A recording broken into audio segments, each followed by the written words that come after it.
नमस्कार, सरिताज किचनमध्ये तुमचं खूप मनापासून स्वागत आहे। डाळ राईस म्हटलं की दोन भाज्या आपल्या ठरलेल्या असतात, सुकी भाजी असो किंवा मसालेदार भाजी असो, पण ते ताटात वाढलेल्या पाहिजेत, तेव्हाच आपला अधिक घास असतो। ते एका भाजीने काय जाणार, म्हणून तुमच्या समोर एक मस्त अशी रेसिपी करून दाखवणार आहे, कुरकुरीत वांगी फ्राय। अशी आज आपण भाजी करणार आहोत, वांगी फ्राय। ती तुम्ही भाकरी बरोबर, चपाती सोबत किंवा स्नॅक्स समजा तुम्ही असंही खाऊ शकता। खरंच ही मजेदार रेसिपी तुमच्यासमोर करून दाखवणार आहे, तर स्टार्टिंग पासून एंड पर्यंत आजची रेसिपी पूर्ण बघा। आणि तुम्ही माझ्या चॅनलला सबस्क्राईब केलं नसेल तर प्लीज सबस्क्राईब करा, आठवणीने करा, म्हणजे तुम्हाला असे छान छान आवडणाऱ्या रेसिपी सविताज किचन कडून पाहता येतील। तर चला आता बरोबर सुरू करूया। पण आपण काय करणार आहोत, सर्वात आधी आपण मोठ्या आकाराचा वांगा घेऊया, एकदम डार्क असा कलरचा वांगा आहे। आता आपण त्याची स्लाइस पाडून घेऊ, जसं आपल्याला आवडीप्रमाणे पातळ जाड जसे करायचे आहे तसं आपण कट करून घ्यायचे। छान असं स्लाइस काढून घेतल्यानंतर एका बाउलमध्ये पाणी घेऊया। जे स्लाइस केलेली वांगी ते आता आपण त्यात घालूया, म्हणजे वांगी काळी पडणार, म्हणजे काळपट कलर येणार नाही, ती व्हाईट कलरचीच राहतील वांगी। आपण हे केलं तर आपण परत ते स्लाइस घेऊ, चाकूने मध्यभागी 4 अशा लाईनी पाडून घेऊया, ज्याने जो मसाला आपण तयार करू तो व्यवस्थित स्लाइसला लागला जाईल। वांगीला जो कव्हर करण्यासाठी आपण एक पीठ घेऊया, जसं तांदळाचं पीठ, रवा आणि बेसन, हे तिन्ही साहित्य एकत्र करून त्यात थोडं चवीप्रमाणे मीठ घालूया। आणि हे सगळे मिश्रण मिक्स केल्यानंतर जे आपण मसाला लावलेली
वांगी ते आता आपण त्यात व्यवस्थित चारी बाजूने व्यवस्थित ते पीठ लावून घेऊ, म्हणजे कव्हर करून घेऊ। आणि कव्हर करून झाल्यानंतर तव्यावर आपण तेल सोडूया। तवा गरम झाला, तेल गरम झालं की त्यानंतर आपण सगळं मिश्रण लावलेलं आहे वांगीला, तो आपण छान लावल्यानंतर तव्यावर सोडूया। कव्हर म्हणजे पीठ लावलेलं जे बॅटर लावलेलं जे आहे, म्हणजे वांगीची स्लाइस, ते आता आपण तव्यावर सोडूया। छान असं मस्त 3 मिनिटे आपण हे स्लाइस छान असं फ्राय करत ठेवूया। मंद आचेवरती ठेवायचा, गॅस फास्ट अजिबात नाही करायचं। आता हे झालं, आता 3 मिनिटांनंतर पाहूया।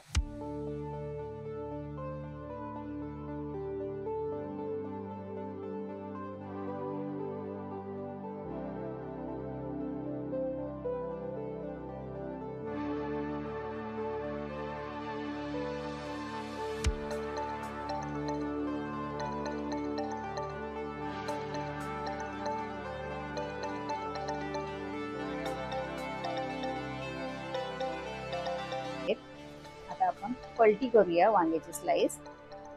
त्या बाजूने तर खूप छान असा कलर आलेला आहे, अजिबात लागले पण नाहीत, आणि कलर एकदम असं लाल कलर असं दिसतं, ऑरेंज कलर असं अगदी गोल्डन कलर आलाय। खरंच मस्त वाटतंय, बघायला पण छान वाटतंय।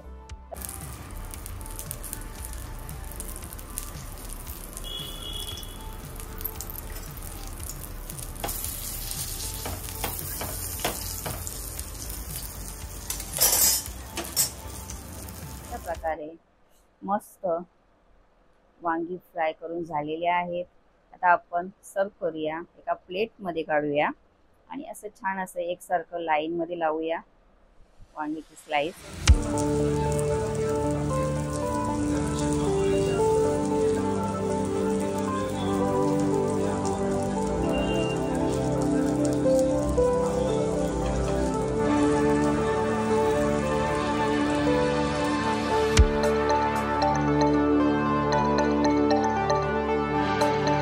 वांगी अनेक जातीची आणि रंगाची सुद्धा असतात, जसं की सफेद रंग, हिरवा रंग, गुलाबी रंग आणि काळ्या रंगाची पण असतात बरं का. ह्या वेगवेगळ्या रंगाच्या जातीची जी वांगी असतात, तुम्ही ज्यात आपण वांगी फ्राय केले त्या पद्धतीने ह्या वेगवेगळ्या रंगाची जे वांगी आहेत तुम्ही या पद्धतीने फ्राय करू शकता. असं नाही की वेगवेगळ्या जातीची वांगी आहेत आपण फ्राय कशी करणार, मग त्याची भाजीच केली पाहिजे, त्याचा रस्साच केला पाहिजे, असं काही नाही. ती सुद्धा वांगी तुम्ही ह्या पद्धतीने फ्राय करू शकता आणि मस्त लागतात. सगळी वांगी कलर वेगवेगळे असले पण जी चव असते ती मात्र सेम असते. खरंच जी टेस्ट असते ती सेम असते. तर अशा छान छान आठवणाऱ्या रेसिपी तुम्हाला मी शेअर करतच असते. तर आजची रेसिपी तुम्हाला माझी कशी वाटली तर मला कमेंटमध्ये नक्कीच सांगा. आणि आजची जी रेसिपी तुम्हाला मी दाखवली आहे वांगी फ्रायची, ती तुम्ही नक्की ट्राय करा.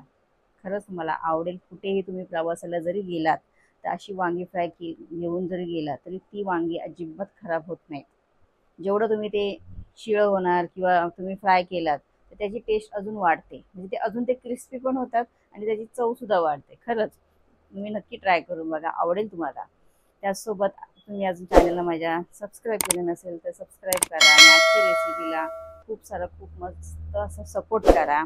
आणि आवडली तर शेअर करा तुमच्या मित्रमैत्रिणीमध्ये, तुमच्या परिवारामध्ये आजची रेसिपी शेअर करा आणि लाईक करा, सबस्क्राईब करा. आणि पूर्ण रेसिपी पाहिल्याबद्दल खूप मनापासून धन्यवाद. पुन्हा भेटू पुढच्या रेसिपीमध्ये. तोपर्यंत